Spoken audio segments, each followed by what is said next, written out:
Hi, it's Ghost with Combat Sports Supply, and today we're going to go over how to assemble a Thunder B grenade. For starters, you're going to take the cap off the bottom of your core. Your CO2 drops in. Then you're going to put your cap back on.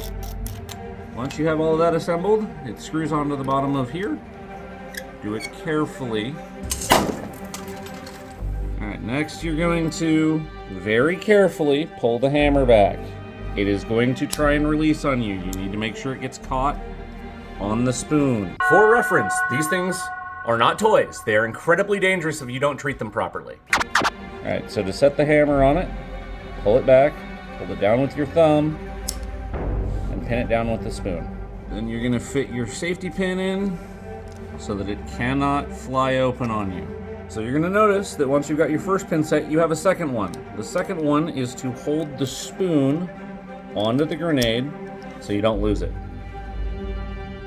So once you've got your core fully assembled, you're going to want to put your shell on it. Now if you have the newer Thunder Devil shell, make sure you only put 150 BBs in it. And then it just screws on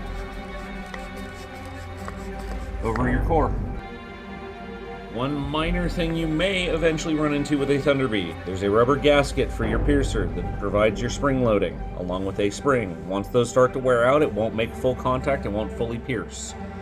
You'll hear guys put dime, something in the bottom of this to raise that CO2 up slightly. That's how you resolve that issue.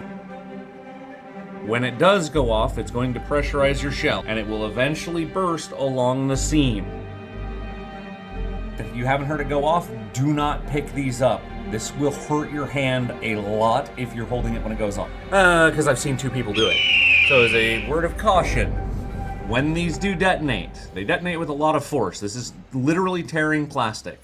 So if you get a dud where it does not go off, and you end up with this on the ground, but you know it's pressurized, throw a rock at it, beat it with a stick, something to try and pop that seam. If it does not go off, very carefully pick it up, like this, so you're not holding that seam, so that if it does explode, you have the least amount of contact with it possible. Yes, it will hurt your fingers, but it's better than grabbing the whole thing like this. I've seen somebody cut their hand open doing this. And then just very carefully unscrew it. During colder temperatures, particularly below about 60 degrees, like any green gas or CO2 mechanism, it's going to struggle to function properly. There may be a long delay before it detonates. These are not toys. These are incredibly dangerous if you don't treat them with respect. Don't be a fool!